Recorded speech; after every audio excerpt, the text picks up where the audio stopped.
கரூரில் நடந்த 41 பேர் இந்த நெரிசலில் இறந்தது விஜயினுடைய அந்த பேரணி கூட்டத்தில் நிறைய விஷயங்கள் நடந்து முடிஞ்சிச்சு. சுருக்கமாக நம்ம விடயத்தை தொடங்குற முதலமைச்சர் அவர்கள் வந்து ரொம்ப உருக்கமாக ஒரு வேண்டுகோள் வச்சிருக்கிறது. இதெல்லாம் அரசியலாக்காதீங்க, இது அரசியலாக நீங்கள் பார்க்கக்கூடாது. சில சமூக வலைத்தளங்களை நிறைய தவறான செய்திகளை போட்டுக்கிட்டு எப்படி எடுத்துக்கிறோம்னா, தமிழ்நாட்டில் சிறந்த நடிகர்கள்னு கமலஹாசன், வடிவேலு, இந்த மாதிரி சில நடிகர்களை சொல்லலாம். இவங்கெல்லாம் தாண்டி இன்னைக்கு திமுக இருக்கக்கூடிய எல்லாருமே நடிக்க ஆரம்பிச்சிட்டாங்க அப்படின்னு நம்ம பாருங்களா. குறிப்பா ஸ்டாலின்லாம் எக்ஸ்ட்ரீம் லெவல் நடிக்கிறாப்புல. இங்க பாருங்க, விஜய் மீது நமக்கு 1000 முரண்பாடுகள் இருக்கு. நாம் தமிழர் கட்சி தான் விஜயோடைய அரசியலை அம்பலப்படுத்துகிறது. அதற்கு ஒரு வரையறை இருக்கு. ஆனா இந்த சம்பவத்தை வைத்துக் கொண்டு அரசியல் செய்யக்கூடாது, அவதூறு பரப்பக்கூடாதுன்னு சொல்றீங்களே, அவதூறை பத்தி யார் பேசுறது உங்களுக்கு தெரியாது? நீங்க பேசுற திமுக ஏதாவது தார்மீக உரிமை இருக்கிறதா, தகுதி இருக்கிறதா? திமுக ஒரு சிறந்த நடிகர் இருக்காருன்னா அன்பில் மகேஷ் பொய்யாமொழி, உதயநிதி ரசிகர் மன்றத்துடைய தலைவர். என்ன உதயநிதி நடிகர், அவரோட பல மடங்கு சிறப்பு நடிக்கிறாரு.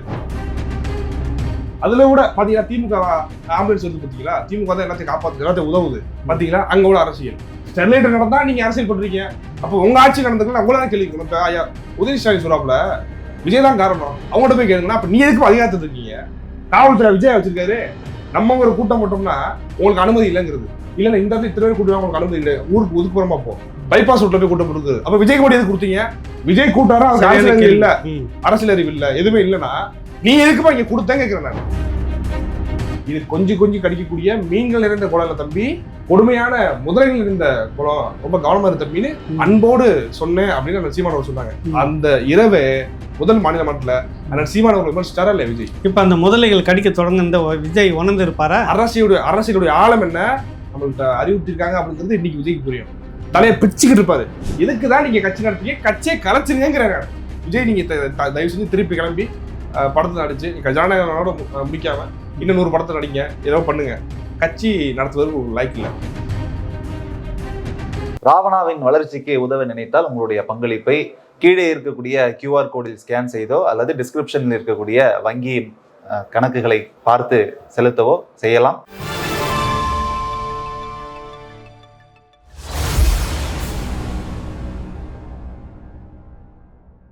ராவணா பார்வையாளர்கள், தமிழ் உறவுகள் மற்றும் ராவணா நல விரும்பிகளுக்கு வணக்கம்.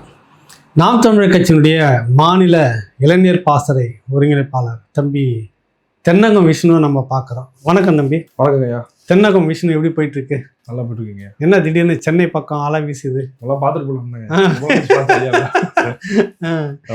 சரி, இருக்கட்டும். ஒரு முக்கியமான விடயம் தான் நம்ம இன்னைக்கு பேசணும். நாடு எப்படி இருக்குதுன்றதை பார்க்குறோம். சமூக வலைத்தளங்கள்ல பிரதான காட்சி ஊடகங்கள் வரைக்கும் என்ன செய்தியை பிரதானமாக படுத்திக்கிட்டு இருக்குன்னு.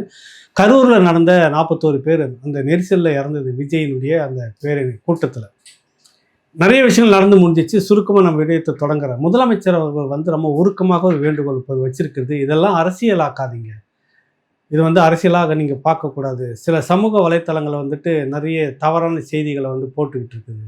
அதையும் நான் பார்த்துக்கிட்டு தான் இருக்கிறேன் அப்படின்னு சொல்ல வராரு. இதை நீங்கள் எப்படி எடுத்துக்கிறீங்க தம்பி?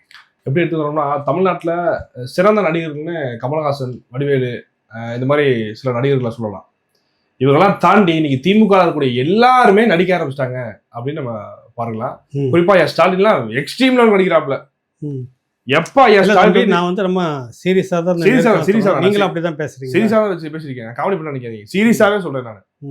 ஏன்னா எப்பெல்லாம் ஒரு உட்காந்து யூடியூபரை போல உட்காந்து சும்மா இருக்காதீங்க, நான் வேற மாதிரி நான் எங்க கட்சிக்காரனை பார்த்தா அப்படி உங்களுக்கு தெரியுதா அப்படின்னு எப்ப ஒரு உட்காந்து பேச ஆரம்பிக்கிறாரோ அப்பயே அவர் நடிக்க ஆரம்பிச்சாருன்னு அர்த்தம். இங்க பாருங்க, விஜய் மீது நமக்கு 1000 முரண்பாடுகள் இருக்கு. நாம் தமிழர் கட்சி தான் விஜயோடைய அரசியலை அம்பலப்படுத்துகிறது. அதற்கு ஒரு வரையறை இருக்கு. ஆனா இந்த சம்பவத்தை வைத்துக் கொண்டு அரசியல் செய்யக்கூடாது, அவதூறு பரப்பக்கூடாதுன்னு சொல்றீங்களே, அவதூறை பத்தி யார் பேசுறது உங்களுக்கு தெரியாது? நீங்க பேசுற திமுக ஏதாவது தார்மீக உரிமை இருக்கிறதா, தகுதி இருக்கிறதா? உங்க கட்சிக்காரனே முழுக்க அவதூறு பரப்பிட்டு இருக்கான். அவதூறு பரப்பக்கூடாது. என்ன அவதூறு பரப்புறாங்க அது எதாவது எனக்கு தெரியல. உங்க கட்சிக்காரங்க தான் பரப்பிட்டு இருக்காங்க. விஜயை கைது செய்ய வேண்டும்ங்கிறாங்க. விஜய் வீட்டு வாசல போய் ஒரு கும்பல், கருப்பு சட்டை போட்ட ஒரு கும்பல் போயிட்டு விஜயை கைது செய்ய வேண்டும், கேரளா எதுக்கு ஒளிஞ்சிருக்க, வெளியே வா விஜய் அப்படிங்கிறாங்க. இந்த நபர்களை அனுப்பியது யார்? அட்ரஸே இல்லாதவங்க யார்? அவங்க கருப்பு சட்டை போட்டு நிக்கிறாங்க. அவங்க எங்கேயோ பார்த்தோம்னா இதற்கு முன்பாக எங்கேயோ இவர்களை பார்த்தது போல இருக்கு. அதாவது நம்ம சீமான் அவருடைய வீட்டுல இதே போல எங்க ஈவராம் சாமி எப்படி நீங்க சீமான் தப்பா பேசலாம், தப்பா பேசல உண்மையை பேசிட்டாரு, எப்படி பேசலாம் அப்படின்னு எப்படி போராட்டம் பண்ணாங்களோ அதே கும்பல் தான் இங்கே நிக்குது. இது எப்படிப்பட்ட ஒரு கேவலமான ஒரு அரசியல்! விஜய் நியாயப்படுத்தல.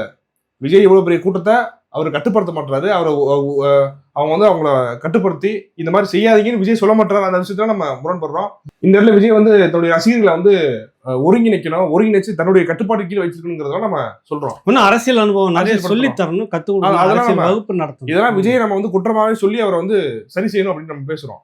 ஆனா அதுக்காக வீட்டுல போய் நின்று விஜய் கைது பண்ணோம், விஜய் ஒரு கொலையாளி அப்படிங்கிறது எப்படி?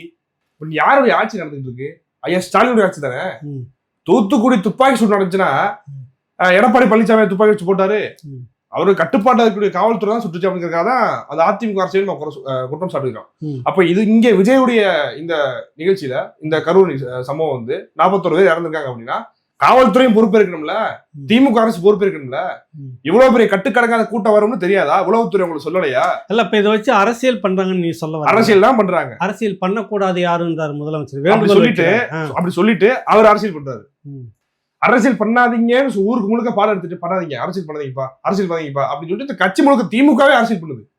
எப்படி 1/2 மணி நேரத்துல நீங்க கரூருக்கு போறீங்க, எல்லா அமைச்சர்களும் வராங்க, உடனடியாக ஐயா உதயநிதி ஸ்டாலின் அவர்கள் வெளிநாடு பயணத்தை வந்து ரத்து செஞ்சுட்டு வராது. அதோட பாருங்க, ஆஸ்கர் அவார்டு கொடுக்கறதுக்கு நம்ம திமுக ஒரு சிறந்த நடிகர் இருக்காருன்னா அன்பில் மகேஷ் பொய்யாமொழி, உதயநிதி ரசிகர் மன்றத்துடைய தலைவர். என்ன உதயநிதி நடிகர், அவரோட பல மடங்கு சிறப்பணிக்காரு. பார்க்க சிவாஜி கணேசன் தோத்துருவார் போல. ஐயோ அப்பவே சொன்னடா, இப்ப மட்டும் அழுகு வருது. கள்ளக்குறிச்சியில கள்ளச்சாராயம் கொடுத்து செத்தாங்களே, அப்ப உங்களுக்கு அழுகு வரல? சட்டம் ஒழுங்கா பாத்துக்கலான்னு சொன்ன கேட்க மாட்டேங்கிறாங்க. அன்னைக்கு சொல்லிருக்கலாம், அன்னைக்கு சொல்லிருக்கலாம் நீங்க. அப்பயும் அவங்களுக்கு அழுகு வரல. சரி, இன்னைக்கு இங்க கதறீங்களே, ஏன் கள்ளக்குறிச்சி அரசியல் பண்றாங்கன்னு சொல்ல வரீங்களா? கேவலமான அரசியலை இந்த திமுக செய்கிறது, அமைச்சர்மார்கள் செய்கிறார்கள். விஜய் ஓச்சணும்னு நினைக்கிறாங்க. அதாவது செந்தில் பாலாஜி எதிர்பார்த்தது என்ன? விஜய் ஏதாவது ஒரு இடத்துல சறுக்குவாப்புல, அதோட வச்சு முடிக்கிறோம் அப்படின்னு. விஜய் நினைச்சது என்ன? செந்தில் பாலாஜியுடைய ஏரியாக்குள்ள, செந்தில் பாலாஜியுடைய கோட்டையில நம்ம ஓட்டையை போட்டு நம்முடைய கோட்டையா மாத்தணும் அப்படின்னு பில்டப் கொடுக்கணுன்றதுக்காக தான் ஹைப் ஏத்தி எல்லா ஊடகங்களுக்கும் பணம் செட்டில்மெண்ட் செய்யப்பட்டதாக நமக்கு சில தகவல் வருது. எதுக்கிறதாலும் விஜய் வராரு, அதை பண்றாரு, இதை பண்றாரு, ஒரு ஹைப்பை ஏத்தி பெரும் கூட்டத்தை, ஒரு சின்ன அந்த அளவுக்கான தாங்கக்கூடிய இடம் கிடையாது. அந்த அவ்வளவு கூட்டத்தை தாங்கக்கூடிய அளவுக்கான இடம் கிடையாது. சின்ன இடத்துல இவ்வளவு பெரிய கூட்டத்தை சேர்த்து விஜயுடைய பங்கும் இருக்கிறது, தவறும் இருக்கிறது. சேர்த்தார் என்பதை விட காவல்துறையும் அந்த மாதிரி இடத்துல அது என்னன்னா, இவரு வந்து ஹைப் ஏத்தி பெரிய கூட்டம் காட்டணும்னு நினைக்கிறாரு. நீ காட்டுப்பா, அதுல ஏதாவது ஒரு அசம்பாவிதம் நடக்குப்பா, அதோட அவனை முடிக்கிறப்பா அப்படின்னு வரல எடுத்து அவன் கண்ணை குதிச்சு திமுக செய்யும்ல.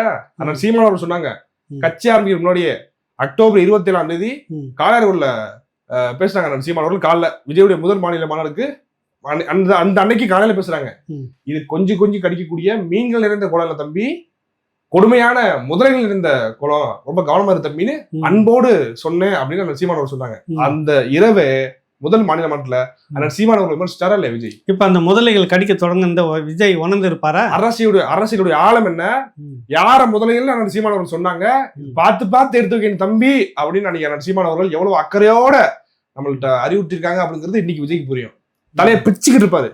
அண்ணா நீங்க சொன்னதை கேட்காம விட்டுட்டேன்னா, நீங்க ஒரு முறை நீங்க சொன்னதை நான் கொஞ்சம் கவனிச்சிருந்து இதான் அரசியல் ஆழமா அப்படின்னு கொஞ்சம் புரிஞ்சுச்சுன்னா அன்னைக்கே எல்லாம் சரி பண்ணிருக்கேன்னா, நீங்க இந்த அளவுக்கு வந்து முடியாது. இந்த கரையை விஜய் எங்கிட்டு போய் இது பண்ணுவாரு? எந்த அரசியல் கட்சிக்கும் வராத ஒரு பெரிய ஒரு கரை, ஒரு கொடுமை, ஒரு அரசியல் வடுவாக இன்றைக்கு தாவேக்காவிற்கும் விஜய்க்கு வந்திருக்குது. எந்த கட்சியும் நடக்கல. கட்சி ஆரம்பிச்சு 1.5 வருஷத்துல 41 பேர் இறந்துருக்காங்க ஒரு கட்சி நிகழ்ச்சினால.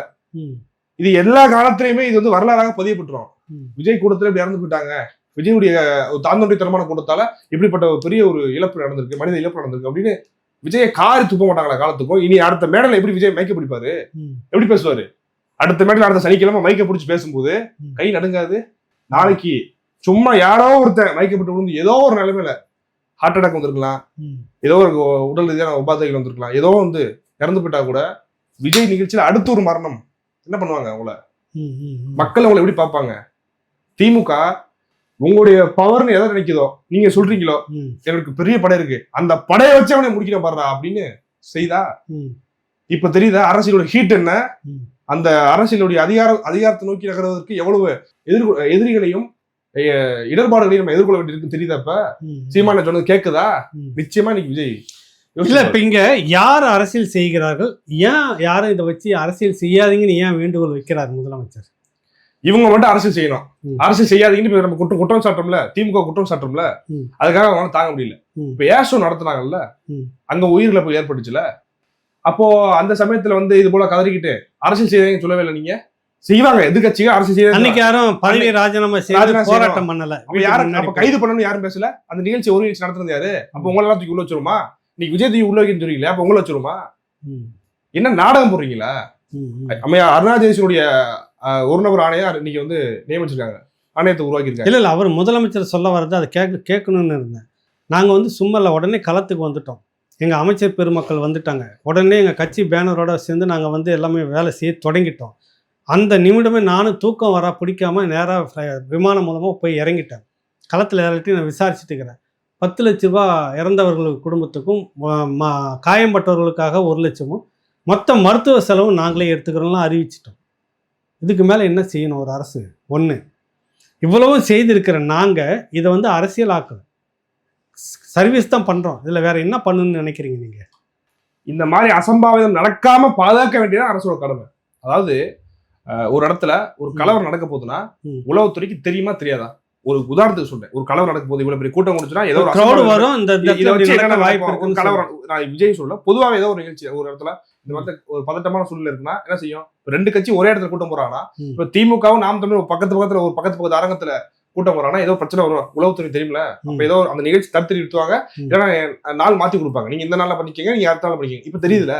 அதே போல இங்க நீங்க ஏன் பொருத்தி பாக்கல? பெரிய கூட்டம் வரும் தெரிஞ்சு அவ்வளவு கூட்டத்திற்கு அனுமதி கொடுத்தது ஏன் கொடுத்தீங்க? ஆம்புலன்ஸ் அனுப்பு என்ன கேவலமான அரசியல். இவ்வளவு பண்ணல தம்பி. திமுகவுடைய முத்திரை போட்டு ஆம்புலன்ஸ் உங்க அப்பாவோட காசா? எங்க வரிப்படம் தானே, என்ன அதுலயே கூட விளம்பரம் பண்ணுவீங்க? இதெல்லாம் ஒரு அரசு தரப்பு வாகனம் எங்க போச்சுன்னு கேக்குறீங்க. ஏன் ஆம்புலன்ஸ் அனுப்புறீங்கன்னு? ஆமா, திமுக தரப்புல இருக்குன்னா அரசு தரப்பு வாகனங்கள் எங்க? ஆம்புலன்ஸ் எங்க? அவசர ஊர்தி எங்க? அதுல கூட பாத்தீங்கன்னா திமுக ஆம்புலன்ஸ் வந்து பாத்தீங்களா, திமுக தான் எல்லாத்தையும் காப்பாத்து, எல்லாத்தையும் உதவுது பாத்தீங்களா? அங்க கூட அரசியல். இப்ப தாவேகா தரப்புல இருந்து கேட்டிருக்காங்க, எப்படி நீங்க 39 பேருக்கு ஒரே நேரத்துல போஸ்ட்மார்ட்டம் பண்ணீங்க அப்படின்னு. கேள்வி சரியான கேள்வி தான் இருக்கு. எப்படி ஒரே நேரத்துல பண்ண முடியும்? அவ்வளவு வேகமா நீங்க பண்ணிட்டீங்களா? எப்படி? இதுல ஏதோ ஒரு இருக்கு, ஏதோ ஒரு உள்ளுக்கு நடந்திருக்கு அப்படிங்கறத நம்மளால கணிக்க முடியுது. விஜய் பேசி கொண்டிருக்கும் அப்படி நடத்தக்கூடாது, அதுல சந்தேகம் இருக்குதுன்னு சொல்ல வரீங்க. ஐயா, அப்படி நடத்தக்கூடாது நம்ம சொல்லல. உடனடியாக இது ஒரு கான்ட்ரவர்சியான விஷயம், உடனடியாக முடிச்சிட்டாங்க. எப்படி? அப்ப நமக்கு சந்தேகம் ஏதோ ஒண்ணு நடக்குது, அங்க வருதுல. ஏன்னா ஒரு பெருத்த உருப்பலி நடந்திருக்கு. அப்ப இதற்கு பின்னாடி விசாரணை நடக்குங்கிறது தெரியும். உடனுக்குடன் எல்லாத்தையும் எதுக்கு முடிக்கிறீங்க? சரச்சரன்னு முடிக்கிறீங்க. இல்ல வேற எதுவும் பின்னாடி எதுவும் நடந்ததா? இல்ல ஒருவேளை வேற எங்கிட்ட இறந்தவங்களை தூக்கி கொண்டு போட்டிங்களாங்கிற ஒரு கேள்வி பொதுவா வரும்ல. கட்டாயம் வரும். ஏன்னா உண்மையிலேயே இங்க மூச்சு தண்ணி தான் ஏற்பட்டிருக்காங்கிறது தெரிஞ்சிடும். அப்ப நீங்க ஒருவேளை அதை வந்து டக்குனு முடிச்சு விட்டுறதுக்காண்டி வேற மாதிரி திருப்பணும் அப்படின்றக்காண்டி எல்லாத்தையும் சீக்கிரம் முடிக்கிறீங்களா? அப்படிங்கிற சந்தேகம் வருமா வராதா? ஒரு கேள்வி வைக்கலாம். சரி, நாங்க இவ்வளவு சர்வீஸ் பண்ணிட்டு இருக்கிறோம், களத்துல நிக்கிறோம், எல்லாருமே எங்க அமைச்சர்கள்லாம் அழுது அப்படி களத்துல இருக்கிறாங்க, எல்லாமே செய்துட்டு இருக்கிறோம். நீங்க வெளியில இருந்துட்டு நோகாம விமர்சனம் பண்ணிட்டு இருந்தா எப்படி? தவறாக வதந்தியை கிளப்புற மாதிரி போட்டா எப்படின்றாரு அவர். நான் கவனித்து கொண்டிருக்கிறேன், நான் பார்த்து கொண்டிருக்கிறேன், அவதூறுகளை வதந்திகளை சில பேர் பண்ணிட்டு இருக்கிறாங்க அப்படின்னு சொல்லிட்டு. அப்படி என்ன வதந்தி வந்ததா நினைக்கிறீங்க? நமக்கு ஒன்றும் புரியல. என்ன வதந்தி? நீங்க தான் உங்க கட்சிக்காரங்க தான் வந்து அப்படி நடக்குது இப்படி நடக்குது. ஒரு பொண்ணு வீடியோ போடுறாங்க, நான் பாக்குறேன். அதுல வந்து ஒருத்தவங்க 2 பேசிட்டு இருக்காங்க, நின்று சாதாரணமா நிக்கிறாங்க, அழுதுட்டு இருக்க மாதிரி ஒரு இதா இருக்கு. கொஞ்ச நேரம் கழிச்சு பார்த்தோம்னா அவங்கள தூக்கி போயிட்டு இருக்காங்க. என்னையா அது அப்படின்னா, இது ஒரு ஸ்கிரிப்டட் போலவே நமக்கு சில விஷயங்கள் நமக்கு நிறைய சந்தேகத்தை உருவாக்குது. எதிரா உண்மை எதிரா போய் தெரியல. விசாரணை நடக்கணும், என்ன நடந்துச்சு ஏது, உண்மையிலேயே அங்க இறந்தவர்கள்லாம் இங்கதான் இறந்தாங்களா, அதுல உயிர் பலி ஏற்பட்டுருக்கு நம்ம மறுக்கல. ஆனா இறந்தவர்கள் எல்லாருமே அங்கதான் இறந்தாங்களா, இல்ல வேற எங்கேயாவது இடத்துல இறந்தவர்கள், வேற ஏதாவது ஒரு காரணத்தால இறந்தவர்கள், விபத்துல உடல்நிலை சரியில்லாம இருந்தவர்கள் நீங்க கணக்காட்டுறக்காண்டி இவ்வளவு பெரிய பலி ஏற்பட்டுங்கிறத நீங்க சொல்லி மொத்தமா முடிச்சு விட பாக்குறீங்களா? விஜயை எதிர்ப்பதற்கு காரணங்கள் இருக்கு. ஆனா திமுக ஸ்ட்ரக்சரா நீங்க செயல்படுறத பார்க்கும்போது தான் இல்ல, இப்பதான் நாங்க உடனே அருணா ஜெகதீஷ் சாமியார் இதுல ஒரு ஆணையம் போட்டோம், விசாரிச்சு அறிக்கை கொடுத்தோன்னு நடவடிக்கை எடுப்புன்னு சொல்லிக்கிறோம். இதுல என்ன இருக்குது? அப்புறம் ஆமா, ஆணையம் போட்டீங்க. இதே போல ஸ்டெர்லைட் துப்பாக்கி சூடு வந்ததுக்கு அதே அம்மாவுடைய ஆணையம் தான் போட்டீங்க. அவங்களும் விசாரிச்சு குற்றவாளி யாருங்கிறத சமர்ப்பிச்சுட்டாங்க. ஐயா கிழிச்சது என்ன? ஐயா ஸ்டாலின் அவர்களே, எனத்து பேப்பர் கிழிச்சிங்க நீங்க. குற்றவாளிகள் யாரு, எத்தனை பேர், யார் யாரு சுட்டாங்க, இதுக்கு யார் இன்ஸ்ட்ரக்ஷன் கொடுத்தா, எல்லாமே அதுல கொடுத்துட்டாங்கல்ல. அவங்களை தண்டிச்சிங்களா நீங்க? எடப்பாடி பழனிசாமி உட்பட குற்றவாளியில அப்படி கொலை செய்த அந்த நபர், அங்க துப்பாக்கி சூடு நடத்தி கொலை செய்த சைலேஷ்குமார் யாதவுக்கு நீங்க என்ன பண்ணீங்க? பதவி வேறு கொடுத்தீங்க. கேலி குத்தால கிழிச்சிட்டீங்களா? ஒரே அவங்க கொடுத்த அறிக்கை வேற, நடவடிக்கை எடுக்கணும்னு கொடுக்குறாங்க, இவங்க பதவி உயர்வு கொடுக்குறாங்க. என்ன அப்புறம் என்ன ஏமாத்துறீங்களா மக்களை? திருப்பி அதே அம்மாவுடைய ஆணையை அறிவிக்கிறீங்க. இப்ப என்னன்னா, உங்களுக்கு தேவைன்னா நாளைக்கு விஜய் முடிச்சு விடணும்னா நாளைக்கு அவங்க சமர்ப்பிச்சா கூட விஜய் இதுக்கு பெரிய காரணமாக இருந்திருக்காரு, அவர் வந்து கட்டுப்படுத்தக்கூடிய கூட்டத்தை அப்படின்னு சொல்லி விஜயத்துக்கு உள்ள போடலாம், விஜயோடைய அரசியலே கேள்விக்குறாங்களாம். மொத்தமா விஜய் என்ன பேசினாலும் சரி, அவர் இத்தனை நேரத்தை கொண்டுட்டாருங்க, அவர் கூட்டத்து போனாலும் இப்படி யாருங்க அப்படின்னு ஒரு தவறான பிம்பம் கூட அப்படியே இருக்காங்க. அது வேற.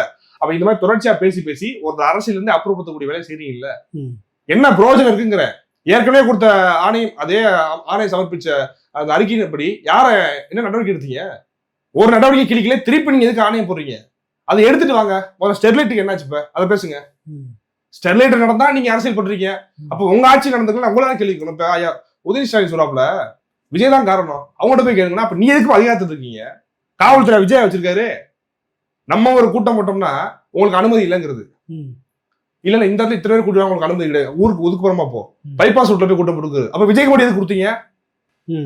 விஜய் கூட்டாரா, அவருக்கு அரசியல் அறிவு இல்ல, அரசியல் அறிவு இல்ல, எதுவுமே இல்லைன்னா நீ எதுக்குப்பா இங்க கொடுத்தேன் கேட்கிறேன் நான். அவ்வளவு பெரிய கூட்டம் கூடுதுன்னா கலைக்கலாம்ல, இல்ல பெரிய கூட்டம் கூடிச்சு விஜய் வந்தானா இன்னும் கூட்டம் கூடும் தெரியும்ல, விஜய் ரொம்ப தாமதமா வேற வராருன்னு தெரியும்ல, காவல்துறை தடுத்து நிறுத்து, போகக்கூடாது, இவ்வளவு பெரிய கூட்டம் ஆயிடுச்சு, ஏதாவது அசம்பாவிதம் நடத்தணும்னு செய்யணுமா இல்லையா?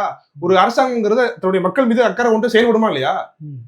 எதுவுமே படாம அப்படி நடந்து விஜய் போய் கேளுங்களா, நீங்க பதவி வழங்குங்க, விஜய் போய் கேட்போம், எதுக்கு அதிகாரத்தில் இருக்கீங்க? அப்புறம் சரியான கேள்விதான். நீங்க தான் அதிகாரத்தில் இருக்கீங்க, இப்ப விஜய் கேட்கலாம், நாங்க கேட்கிறோம், நீங்க கேட்க கூடாது அந்த வார்த்தையை. நாங்க அதிகாரத்தில் இல்ல, விஜய் மீதும் தவறு இருக்கிறது, அந்த கூட்டத்தை கட்டுப்படுத்த மாட்டேங்கிறாரு, தன்னுடைய அங்க 30 விழா நடந்துச்சு, அதை விட என்னுடைய கூட்டம் பெருசா இருக்குன்னு பாருங்கிறதுக்காக ஒரு சுயலாபத்திற்காக விஜய் செய்தாருங்கிறத நம்ம மறுக்கல. விஜய் மீதும் தவறு இருக்கிறது, அது நீங்க பேசக்கூடாது. உங்கள் மீதும் தவறு இருக்கிறது, கோட்டை விட்டீங்கல்ல, சட்டம் ஒழுங்கு சந்தி சிரிக்க விட்டீங்கல்ல, இது சட்டம் ஒழுங்கு பள்ளியில் செய்து சான்று தானே இதெல்லாம். நாங்க தான் கேட்போம், மக்கள், நாங்க மக்களோட மக்களாட்டு நாங்க கேட்போம், நீங்க என்ன உங்களுக்கு என்ன தகுதி இருக்கிறது? அரசியல் பண்றீங்களா? நீங்க தான் அரசியல் பண்றீங்க, ஆனா யாரும் அரசியல் பண்ணக்கூடாது, அவதூறு பரப்ப கூடாதுங்கிறது. ஏமாத்துறீங்க மக்களை ஏமாத்துறதுதான் அவர் இப்படி அறிவிக்கிறார். மக்களை ஏமாத்துறதா ஒரு பக்கம் அருணா ஜெகதீசன் ஆணையம் வரட்டும் நடவடிக்கை எடுக்கிறோன்றாங்க, இந்த பக்கம் தாவேக்கா வந்து அதெல்லாம் இல்லை, எங்களுக்கு மத்திய அரசு சிபிஐ விசாரணை வேணும்னு நீதிமன்றத்துக்கு போறாங்க. இந்த ரெண்டையும் எப்படி ஒப்பிட்டு பாக்குறீங்க? ஏன் இந்த ஆணையத்தை நம்பாம தமிழ்நாடு போலீஸ் இந்த முதலமைச்சரை நம்பாம நீதிமன்றத்தின் மூலமாக நாங்க சிபிஐ தான் நம்புவோம்னு போறாங்க தாவேக்கா? அதான் நமக்கு ஒன்றும் புரியல. எப்படி பார்த்தாலும் ஏதோ ஒரு இடத்துல வந்து சில உண்மைகளும் வெளியே வரும், புனைவுகள் நமக்கு வருமானு தெரியல, ஆனா உண்மையில் வரதான் போகுது. அருணா ஜெகதீசன் அவர்கள் வந்து அவருடைய ஆணையம் வந்து ஏற்கனவே கொடுத்த அறிக்கையின்படி உண்மையான தரவுகள் அடிப்படையில் யார் யார் குற்றவாளிகள் என்னங்கிறத விரிவாக கொடுத்தாங்க. அவங்க கொடுத்துருவாங்கிறது நமக்கு நம்பிக்கை இருக்கு. அவங்கள வந்து அதுக்காண்டி குற்றம் சொல்றது நமக்கு இல்ல. அவங்க சிபிஐக்கு போனாலும் சிபிஐ என்ன செய்யுங்கிறது எங்களுக்கு தெரியும், உண்மையை சொல்லுதோ பொய்யை சொல்லுதோ. ஆனா ஒரு அறிக்கை ப்ரூஃப் அடிப்படையில், ஆதாரத்தின் அடிப்படையில் அறிக்கை கொடுத்தானே ஆகணும். எப்படி பார்த்தாலும் மாட்ட போறவங்க மாட்டதான் போறீங்க. நம்ம கேட்கக்கூடிய கேள்வி என்னன்னா, இன்னைக்கு இதெல்லாம் தாண்டி விஜய் இன்னைக்கு என்னவாக இருக்கிறார்? உங்க கட்சி நிகழ்ச்சியில தான் 41 பேர் இருந்ததாக சொல்லப்படுகிறது. இப்போ வரைக்கும் ஒரு வாயை திறந்து ஒரு பத்திரிகையாளர் சந்திப்போ, குறைஞ்சபட்சம் ஒரு வீடியோ போட்டீங்களே, நம்மலாம் இன்னைக்கு விக்சுவல் வாரியர்ஸ் அப்படின்னு, அது போலவாது நீங்க வீடியோ போட்டு நான் இந்த மாதிரி நடந்துருச்சு, நான் எதிர்பார்க்கல, உங்களுடைய துயரத்தில் பங்கெடுக்கிறேன்னு பெரிய நடிகை அறிக்கை கொடுத்துருக்காரு. அறிக்கை கொடுக்குறீங்க, அதுக்கு எமோஷன் என்ன ஆகும்? இல்ல உங்க கட்சிக்காரங்க, உங்க கட்சி இங்க வரல, நீங்க விஜய் போனார்னா அந்த பாதிக்கப்பட்டவருடைய வீட்டுக்கு போய் ஒரு இறப்பு பெரிய பிரச்சனையாக, ஒரு கோவத்தில் இருப்பாங்க, ஏதாவது ஒரு சட்ட ஒழுங்கு பிரச்சனை ஏற்பட கூட வாய்ப்பு இருக்கு. ஆனா உங்க கட்சிக்காரங்களை கூட நீங்க அனுப்பல. புஷி எங்க கரூர் மாவட்ட செயலருங்க தலைமறைவு இல்ல, எல்லாமே வழக்கு போட்டதால தலைமறைவு, வேற என்ன எங்களை வந்து செயல்பட உடல். அப்ப இதுல என்ன தெரியுதுன்னா, விஜய் கட்சியை கலைச்சிட்டு திருப்பி போயிடும் படம் நடிக்குவேன், அதெல்லாம் தெரியுது. இப்ப நீங்க இப்போ உங்க கட்சிக்காரெல்லாம் ஒரு சின்ன வழக்குக்கே தலைமறை ஆராயினா இப்ப இங்க எதுக்கு அப்புறம்? இப்ப என்ன அப்படி நீ கழுத பிடிச்சி வச்சு கொண்டுட்டீங்க? இல்ல ஒரு அசம்பாவிதம், வேற வழியில விபத்து போல நடந்துருச்சு, வழக்கு சந்திச்சு மக்கள்கிட்ட சர்வீஸ் பண்ணிருக்காங்க. இதுக்கு கூட அவங்களால நீங்க இதை கூட நீங்க உங்களால எதிர்கொள்ள முடியல. நீங்க நாளைக்கு அதிகாரத்துக்கு வந்து இடத்துக்கு கிளிக்க போறீங்க, நாளைக்கு மக்கள் பிரச்சனை ஓடி போய் ஒளிஞ்சிருவீங்களா? ஒரு கேள்வி கேட்டா என்ன செய்வீங்க? ஒரு சட்டமன்ற உறுப்பினர் மாறிட்டாங்க இங்க இருக்கக்கூடிய தாவேக்கா நிர்வாகிகள், நாளைக்கு ஒரு ஏதாவது மக்கள் பிரச்சனைங்கிற போது கேள்வி கேட்டா என்ன செய்வீங்க? ஓடி ஒளிஞ்சிருவீங்களா? போனை சுவிட்ச் ஆஃப் பண்ணிடுவீங்களா? எந்த தலைவரும் போல ரீல்ஸ் இருக்கிறத பாருங்க, ரீல்ஸ் போடுவாங்க, இன்ஸ்டாகிராம்ல யூடியூப்ல போடுவாங்க, அப்படி போறது உதவுற மாதிரி செய்யறது. உண்மையிலேயே மக்கள் பாதிக்கப்பட்டிருக்காங்க இன்னைக்கு, இப்ப நிக்கிறாங்களா? இல்ல இதுல வந்து தாவேக்கானுடைய மாவட்ட நிர்வாக அலுவலகம் பூட்டப்பட்டு இருக்கிறது. அவங்களுடைய அந்த வாட்ஸ்அப் குழுவில் வந்து பல பேரும் வந்து அச்சத்துக்கு ஆளாகி நிறைய பேர் வெளியேறிட்டாங்க, வாட்ஸ்அப் குரூப்பு கலைஞ்சிருச்சு பயத்தில் அப்படின்றாங்க. இது அரசியலுக்கு வந்து இருக்கக்கூடிய இந்த இளைஞர்களுக்கு, அரசியலுக்குள்ளாக வரணும்னு நினைக்கிறவங்களுக்கு இப்படியான விடயத்துக்கெல்லாம் வந்து அலுவலகத்தை பூட்டிட்டு போகிறது, அடுத்தது வந்து இப்படி கலைஞ்சிட்டு போகிறதுனா அவங்களுக்கு குற்றவாளின்னு ஒத்துக்கிட்ட மாதிரி தானே அர்த்தன்ற ஒரு கேள்வி வருது. எப்படி பார்க்குறீங்க? வேகம் வேணுன்றீங்களா, துணிச்சல் வேணுன்றீங்களா, இல்லை வேற என்ன காரணமா இருக்குன்னு நினைக்கிறீங்க? இதுல என்னன்னா, நம்ம தாவேக்காரங்க வந்து அரசுக்கு பயப்படுறாங்களான்ற? இல்ல அவங்க பயப்படக்கூடிய ஆளு தான். விஜய் பயப்படாப்புல. உங்களுக்கு தெரியாது விஜயோட வரலாறு, கடந்த கால வரலாறு எப்படி போயிருவாப்புல இல்லை, அதெல்லாம் உங்களுக்கு தெரியாதா? அதனால அவங்க வந்து பயந்துட்டாங்கிற தண்ணி அவங்களுக்கு எதுவுமே தெரியலங்கிறதா இங்க பார்க்கணும். இப்ப அரசியலுக்கு வந்துட்டோம்னா எல்லாத்தையும் எதிர்கொள்வதற்கான முதல்ல துணிவு இருக்கணும். இல்ல அரசியல் கட்சிகள் இங்க வந்து பேசுறதோ இயங்குறதோ முடியவே முடியாது. அரசியல் ஆளுங்கட்சி வந்து நம்ம ஒடுக்கும், ஆளுங்கட்சிக்கு எதிராக பேசுறோம்னா அவ்வளவு நெருக்கடிகளை கொடுக்கதான் செய்யும். இது ஒரு அசம்பாவிதம். இந்த அசம்பாவிதத்தை கூட உங்களால எதிர்கொள்ள முடியலன்னா, ஒரு அசம்பாவிதம் நடந்துருச்சு, அதை நீங்க எதிர்கொள்ள முடியலன்னா எதுக்குதான் நீங்க கட்சி நடத்துறீங்க? கட்சியை கலைச்சிருங்கிறாங்க. விஜய் நீங்க தயவு செஞ்சு திருப்பி கிளம்பி படத்தை நடிச்சு ஜனநாயகனோட முடிக்காம இன்னும் 100 படத்தை நடிங்க, ஏதோ பண்ணுங்க. கட்சி நடத்துவதற்கு ஒரு லைக் இல்ல. முதல்ல விஜய் தன்னுடைய கட்சி ரசிகர்களை தொண்டர்களாக மாற்ற வேண்டும். தொண்டர்கள் சொல்லிக்கிறீங்க, ஆனா தொண்டர்களாக அவங்க இல்ல. கட்சி தொண்டர்களா என்னங்கிறத மற்ற கட்சியில திமுக அதிமுக போய் பாருங்க. கிளை பொறுப்பாளர் கூட கட்சிக்காரனா இருப்பான். அவன் வந்து என்னன்னாலும் என் கட்சிக்காரன் நிப்பேன் அப்படின்னு நிற்பான். எத்தனை வழக்கு போட்டாலும் நிற்பான். அவன் என்ன அந்த கட்சிங்கிற ஒரு பிடிப்புல நிற்பான். உங்க கட்சிக்காரன் நிப்பாங்களா? ஓடிடுவாங்க. இதைத்தான் நம்ம மீண்டும் மீண்டும் சொல்றோம். முதல்ல விஜய்க்கு பெரிய எதிரியே அவருடைய ரசிகர்கள் தான், தொண்டர்கள் தான். தாவுறான், குதிக்கிறான், ஏறுறான். விஜய் சொன்னாலும் கேட்க மாட்டாங்க. என் வண்டியில ஏறாதுன்னு சொன்னா, தளபதி என்னை பார்த்து ஏறாதுன்னு சொல்லிட்டீங்களா, நீங்க சொன்ன வார்த்தையே போதும் தான், தாவரம் பாருங்க தாவான். விஜய்க்கே பாதுகாப்பு கிடையாது. ஏன்னா அப்படிப்பட்ட ஒரு கூட்டத்தை விஜய் உருவாக்கி வச்சிருக்காரு. முதல்ல இவங்களை அரசியல் மையப்படுத்திட்டு தான் நீங்க வந்து அரசியல் அடுத்தெல்லாம் கூட்டம் போறதோ பண்ணணும். இல்லைன்னா இவங்களால உங்களுக்கு பல பிரச்சனை வரும். இந்த மாதிரி ஒரு அசம்பாவிதம் நடந்ததுக்கு காரணம் யாரு? உங்க பின்னாடி இவ்வளவு பெரிய படம் இருக்குன்னு சொல்றீங்கல்ல, அந்த கூட்டம் தான். அந்த கூட்டத்தினாலதான் உங்களுக்கு சம்பவம் இவ்வளவு பெரிய பிரச்சனை. சரி, நீங்க வந்து ஒரு இப்ப வந்து சீமானுக்கு வந்து மிக பெரும் ஒரு பற்றாளராக இருக்கீங்க, அதுக்குன்னு கூடுறீங்க. உங்க கூட்டத்துக்குள்ளாகவே இப்படி இருக்கிற ஒரு நபர் செருப்படுத்தி வீச முடியுமா? முடியாதுல்ல. அப்புறம் எப்படி விஜய்க்கு அங்கே நடக்குது? விஜய் ரசிகர்கள் விஜய்க்காக உயிரை கொடுக்கறதுக்குன்னு வந்துட்டு இருக்கிறவங்க அவங்களே செருப்படுத்தி வீசுவாங்களா? நிச்சயமா விஜய் ரசிகர். அப்ப அந்த யாருடைய செருப்பா இருக்குன்னு நினைக்கிறேன்? நிச்சயமா திமுக கையுடைய செருப்பா தான் இருக்கும். வேற யாராவது இருக்க போகுது? ஏன்னா அதுல இரவு நேரம்லாம் பாருங்க. இரவு நேரத்துல ஏதோ ஒருத்தரை ஒளிஞ்சிருந்துக்கிட்டு செருப்பை விட்டு விஜய் மேல எறிவது எவ்வளவு பெரிய ஒரு அநாகரிகமான போக்கு. ஒருவேளை வந்து நீ யோசிச்சு பாருங்க, விஜய் நின்று பேசிட்டு இருக்காரு, கொஞ்சம் மேலும் உயரமான வானத்துல நின்று பேசிட்டு இருக்காரு. ஒருவேளை அந்த செருப்பு மூஞ்சில் அடிச்சு அவர் கொஞ்சம் கான்சியஸை இழந்து தடுமாறி அங்கேயிருந்து வண்டியில விழுந்திருந்தாருன்னா, கீழே விழுந்திருந்தாருன்னா, சும்மாவே தன்னுமுள்ளாகி இவ்வளவு பெரிய அசம்பாவிதம்.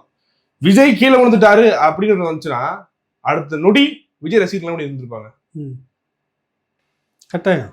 இன்னைக்கு 41 பேரு 401 பேரா இருக்கும், 4001 பேரா கூட இருக்கலாம். விஜய் கீழே விழுந்துட்டாரா, எவ்வளவு அடிச்சிட்டாங்க செருப்பு போட்டுனா அந்த இடம் என்னவாகும்? இன்னும் பெரிய பதட்டமா மாறி இருக்கும். அப்ப இதெல்லாம் யாரு பொறுப்பு இருக்கணும்? திமுக அரசாங்கம் பொறுப்பு இருக்கணும், காவல்துறை பொறுப்பு இருக்கணும். நீங்க தான் கிட்ட நிக்கணும். எவன் என்ன பண்றா? ரசிகராக வந்த உயிரை கொடுக்கக்கூடிய ரசிகன் எப்படி செருப்படுத்த அடிக்க? விஜய் ரசிகர்கள் செருப்படுத்தி எரியல.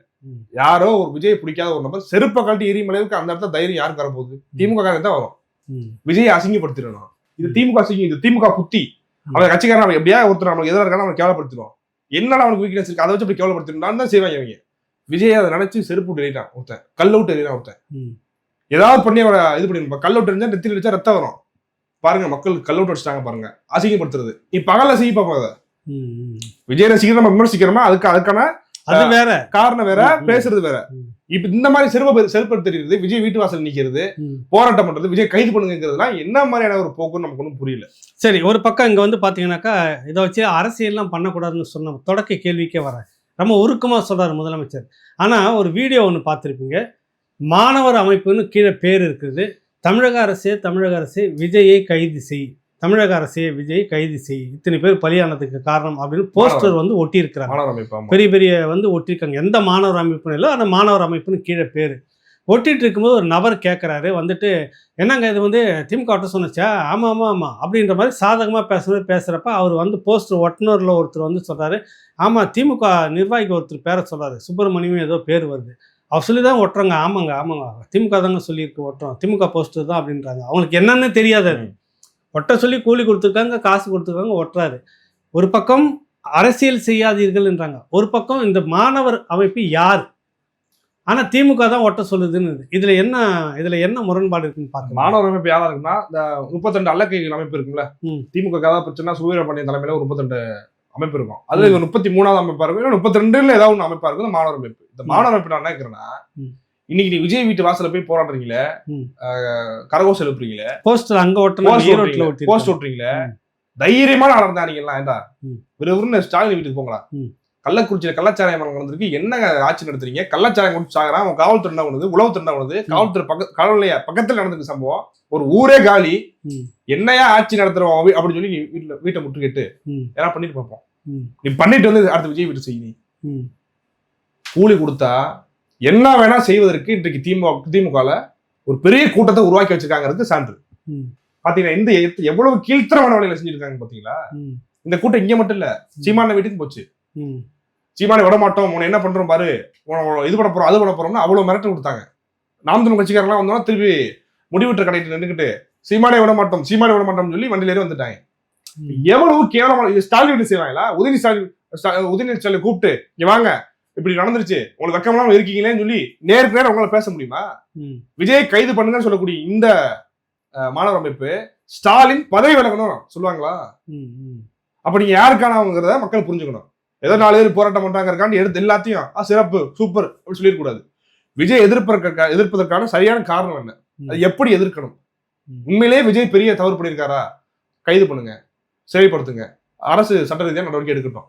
ஆனா இந்த மாதிரி வீட்டுல போய் நிக்கிறது, வீட்டுல போறதுக்கு என்ன இது என்ன இந்த மாதிரியான ஒரு கேவலங்கட்ட கலாச்சாரத்தை உருவாக்குனதே திமுக தானே, திமுக அல்லக்கைகள் தானே. இந்த டீம் வந்து இவங்க தான் அனுப்பியிருக்கணும்ன்றீங்களா? இவங்க தான் அனுப்பியிருப்பாங்க, திமுக தான் போஸ்ட் ஓட்டணும்ன்றாங்களா? இந்த போஸ்ட் ஓட்டது இருக்குல்ல, ஆனா நாங்க அரசியல் பண்ணாதீங்கன்னு தானே சொல்றோம். அதான் சொல்றேன், வெளியே சொல்லிக்கிறோம், உள்ள நாங்க பண்ணுவோம். இந்த ஜில்லா படம் விஜய் நடிச்ச படம் தான். இங்க உள்ள எல்லாரும் பொறுக்கித்தனம் பண்றவன், அயோக்கியத்தனம் பண்றவன் எல்லாரும் யாரையும் வந்து காவல்துறை இது பண்ணக்கூடாது. ஏன் சார், ஏன்னா எல்லாரும் என் மாமே மச்சா அப்படிங்கிற மாதிரி பொறுக்கித்தனம் இவங்களே பண்ணுவாங்க. ஆனா ஊருக்கு சொல்லுவாங்க பண்ணக்கூடாது, ஏன்னா நாங்க தான் பொறுக்கித்தனம் பண்ணுவோம், நாங்க தான் அயோக்கியத்தனம் பண்ணுவோம், நாங்க தான் எல்லாத்தையும் மிரட்டுவோம், எங்க ஆட்சி நாங்க இப்படிதான் இருக்கோம் அப்படின்னு கொடுங்கொன்மையான ஒரு ஆட்சியாகத்தான் இந்த ஆட்சியும் இருக்கிறது. அந்த திமுக கட்சிக்காரன் இருக்கான், இந்த கட்சிக்கு இந்த திமுக காரனை மட்டும் தமிழ்நாட்டில இருந்து ஒழிச்சிட்டோம்னா, திமுக காரன் அந்த கட்சியுடைய ஆட்சியை ஒழிச்சிட்டாலே, திமுக கட்சி இனிமே ஜென்மத்துக்கு ஆட்சிக்கு வராதுங்கிற ஒரு நிலை வந்துட்டாலே தமிழ்நாடு உருட்டுறோம். நல்லது தம்பி, நம்ம அடுத்தடுத்து சந்திப்போம். நன்றி, வணக்கம். ரொம்ப நன்றி, மகிழ்ச்சி.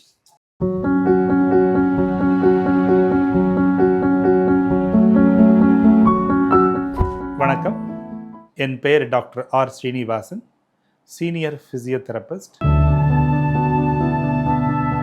இன்னைக்கு எண்ணற்ற நோய்கள், இந்த ஹெல்த் ப்ராப்ளத்துக்கு அடிப்படையான ஒரு காரணம் என்னன்னு பார்த்தீங்கன்னா, போதுமான உடற்பயிற்சி இல்லாததும் அந்த உடற்பயிற்சியோட அவேர்னஸ் விழிப்புணர்வு இல்லாததும் தான் காரணம். வலி இல்லாத வாழ்க்கையையும் இண்டிபெண்டான வாழ்க்கையையும் இந்த இயன்முறை மருத்துவத்தின் மூலமாக உறுதி செய்யப்படுகிறது.